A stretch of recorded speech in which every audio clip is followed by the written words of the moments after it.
അപ്പോൾ ഇന്നത്തെ night skin care റുട്ടീനാണ്. ഫസ്റ്റ് സ്റ്റെപ്പ് സിറം ആണ്. ഞാൻ ഓൾറെഡി കുളിയൊക്കെ കഴിഞ്ഞ് വന്നുകൊണ്ട് ഫേസ് വാഷ് ചെയ്യുന്നത് ഞാൻ കാണിക്കുന്നില്ല. അപ്പം ഞാൻ സിറം ഒക്കെ നന്നായിട്ട് അപ്ലൈ ചെയ്ത് കൊടുക്കുന്നുണ്ട്.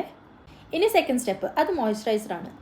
നമ്മുടെ സ്കിന്നിന് എത്രയാണോ വേണ്ടത് അത്ര മാത്രം പ്രോഡക്റ്റ് എടുക്കുക, എന്നിട്ട് നന്നായിട്ട് ഫേസിലും നെക്കിലും അപ്ലൈ ചെയ്യുക. നമ്മൾ ഏതൊരു പ്രോഡക്റ്റ് ഫേസിൽ യൂസ് ചെയ്താലും നെക്കിൽ യൂസ് ചെയ്യാൻ മറക്കല്ലേ. ഇനി തേർഡ് സ്റ്റെപ്പ് ഐ ക്രീമാണ്. എനിക്കിപ്പോൾ അത്യാവശ്യം ഡാർക്ക് സർക്കിൾസ് ഉണ്ട്. അപ്പോൾ ആവശ്യമായിട്ടുള്ള അത്രയും പ്രോഡക്റ്റ് എടുത്തിട്ട് ഞാൻ നന്നായിട്ട് മസാജ് ചെയ്ത് കൊടുക്കുന്നുണ്ട് കേട്ടോ. ഹാർഷായിട്ട് മസാജ് ചെയ്യല്ലേ. ആൻഡ് ഫോർത്ത് സ്റ്റെപ്പ് ലിപ് ബാമാണ്. എൻ്റെ അത്യാവശ്യം ഡ്രൈ ലിപ്സ് ആയതുകൊണ്ട് നന്നായിട്ട് ഞാൻ പ്രോഡക്റ്റ് അപ്ലൈ ചെയ്യുന്നുണ്ട്. ഇനി ഫിഫ്ത്ത് സ്റ്റെപ്പ് ഭയങ്കര ഇമ്പോർട്ടൻ്റ് ആണ്. ഇത് ട്രെറ്റിനോയിൻ ആണ്. എൻ്റെ ഫേസ് കണ്ടോ ഇപ്പോൾ കുറച്ച് പിമ്പിൾസും കുറച്ച് പിമ്പിൾ മാർക്സും ഒക്കെ ഉണ്ട്. ഇതേ പ്രശ്നത്തിന് എനിക്ക് ഡോക്ടർ പ്രിസ്ക്രൈബ് ചെയ്തതാണ് ഇത് കേട്ടോ. അപ്പോൾ വളരെ കുറച്ച് എമൗണ്ട് മാത്രമേ യൂസ് ചെയ്യാൻ പാടുള്ളൂ. ഡോക്ടറുടെ പ്രിസ്ക്രിപ്ഷൻ അല്ലാണ്ട് യൂസ് ചെയ്യുന്ന കാര്യം ചിന്തിക്കുകയേ വേണ്ട. ട്രെറ്റിനോയിൻ യൂസ് ചെയ്തിട്ടുണ്ടെങ്കിൽ എന്തായാലും നമ്മളൊരു മോയ്സ്ചറൈസർ ഒന്നുകൂടി ഇടുക കേട്ടോ.